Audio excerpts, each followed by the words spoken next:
Makulotshwa incwadi yamaqhawe ase-Daveyton bengikhona e-youth center.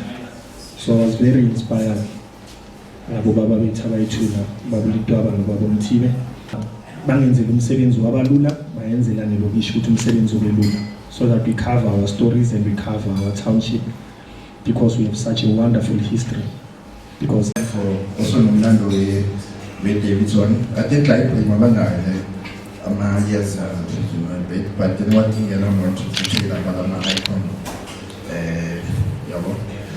so there's also not just more about our honored guests today.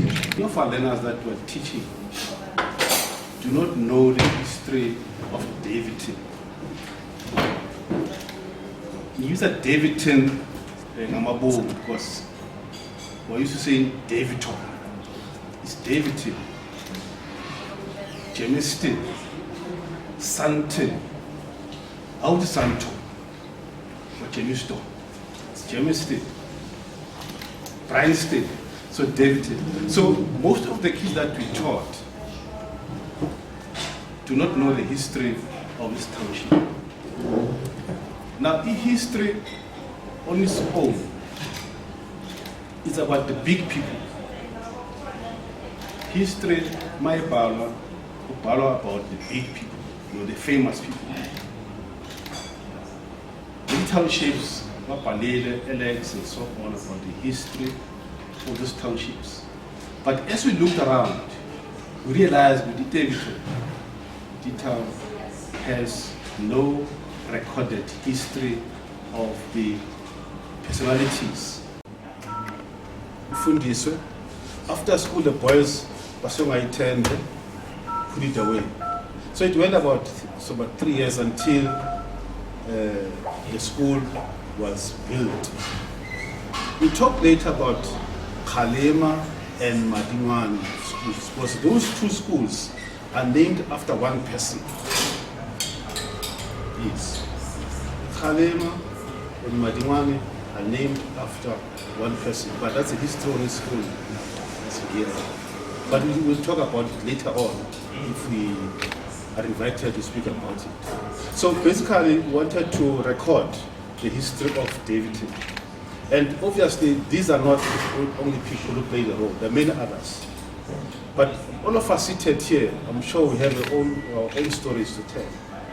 And you don't have to wait for somebody else to come and write your story. You can also write your own story, so that we build this body of knowledge that our kids, grandkids can look up to say, during these years, this is what happened, and these stories were written by our own people who lived within Daveyton.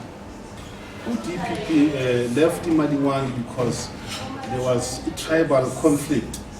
They were stronger speaking, and the majority of the learners at Madingwane were Spedi speaking. So some parents did not like their school to be headed by a stronger speaking person, even though he was qualified. So he left teaching, went to a company in Boxburg. That DPP also left teaching before he went to study law. From there onwards, the very same school that I'm referring to, Kilnati, just to give a background, it produced well-renowned personalities like Miriam Makeba, Lilian Ngui, the former Chief Justice, Dikhamu Seneke. That on its own tells a lot about that institution. Mlando's life took a turning point around 1960s, whilst he was at Daveyton, when he learned about his brother's frustration, Humphrey Mlambo. What happened was that Humphrey was the first black person to obtain matric exemption in Richmond, a farm somewhere in Mpumalanga. From there on, post-matric, he was forced, the very same brother to Johnson Mlambo, after obtaining his matric, he was forced to work as an ordinary laborer at the South African Railway Services in Glasgow. From there onwards, after securing this job at the South African Railway Services, his supervisor there was a very young white man who only progressed to standard 2. Standard 2, and what he did, he was just giving Humphrey instructions. He never had to question this standard 2 learner when he had matric. Mlambo became frustrated from Uzefania Motopi, who said, you know what, Johnson, you can't stay here after this. Mabubwa Atogolaya. These boys are going to kill you. That is when he skipped the country and went into exile. The young Mlambo moved to Daveyton in 1961, where his job, he was an administrator clerk at the Daveyton municipality offices. As militant as he was then, together with his comrades, armed to the teeth, with the machetes, knobkeries, and anything that they should use to inflict pain to the wider security forces. On the 3rd of March, this incident, on the 31st of March 1963, their plan to attack any symbol of white supremacy was uncovered, and they were rounded up at Mlambo's house, Amaqhawe Street, Daveyton, where drama ensued, with police arriving in 76 vans. White police arrived at Amaqhawe, 76 police vans, and they dug up there when it started drizzling. And to me, it sent a message. Tears were shed. I just said, oh, I can't say my final goodbye to this friend of mine. But at least, even from a distance, I'm consoled because I've seen him. There was chaos. The youth, the penalty causes youth and everybody, there were police there, shots were fired, it was just chaos. But ultimately, he got a decent funeral. Can I come to my reflection? On reflecting, he said to me, you know, my wish is that one day this Sakele Tabaza. I was born and grew up in Daveyton. And first, let me say thank you for this opportunity to come and speak on this book. And also, let me share a word of appreciation to the authors for writing this book. Because as Black people, we need to start documenting our lives and how we live and what's happening now, because the next generation must know where we're from so that they can plan better for the future. Now, I got this book in 2020. It was during the lockdown, so I had enough chance to actually read it. And I had to read it several times. I like to read. It was difficult at first because it had a lot of political background, of which I appreciate, and I learned a lot from that. But I was then thinking about someone who does not normally read all the time. How would they find reading this book? But like I said, for me it was easy. It is a good read. It's an easy read. There were a couple of areas where I felt it became political, and I'm not so political, and I got lost and confused. But I enjoyed reading it. Maybe to mention a few things that I enjoyed. I don't know who wrote this story about Godfrey Beecher, but it was an interesting read. And if you notice, his story went for about 7 pages. So I imagine the person who wrote it really enjoyed writing about him. What was missing for me with BJ is his contribution. As you mentioned, Lebe, we'll get to that too. He was very prominent, and I could see his contribution to South Africa. And I suppose that he lived in Daveyton, and that's a very crucial point. And this is where we're going to talk about Lebe, to say. It makes me proud to be here today. I've learned so much about Daveyton as a whole through these programs. So thank you to Brian for organizing this, because I spent most of my life in Benoni. That's where I went to school. Basically, my life is in Benoni, so I knew nothing about Daveyton. By reading this book written by the authors about Abantu who were part of the struggle in Daveyton, it makes me so proud, and it actually taught me a lot. It really warms my heart. The stories of fallen heroes in this very book, Amaqhawe Daveyton, should be stories that are not only passed down through generations but within schools as well. But for the remembrance of those who died in the struggle. The quote, "I am going to be me as I am, and you can beat me, jail me, or even kill me, but I'm not going to be what you want me to be." These were the words of the legendary Steve Biko. Many lives were lost during the struggle for equality and progress for Black people in South Africa, and others will continue losing their lives because of this very struggle.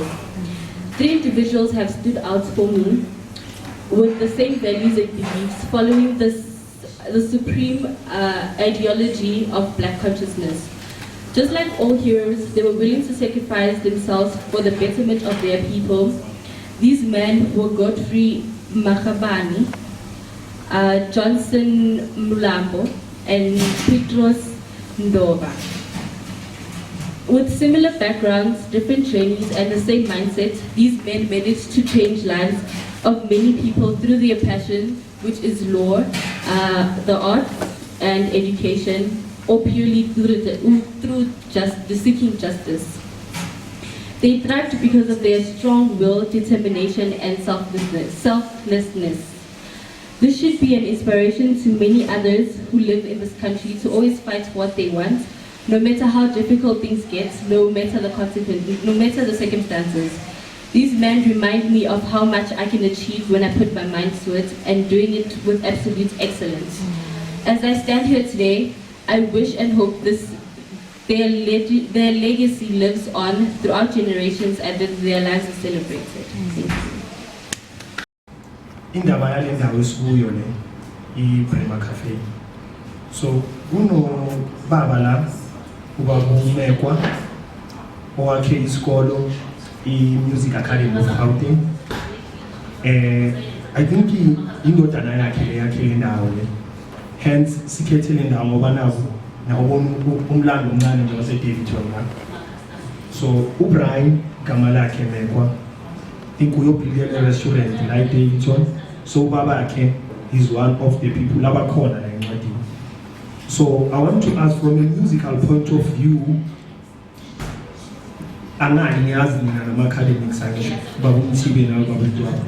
from a musical perspective, CNA sports, someone will cover sports for us. But I just want to know, from a musical point of view,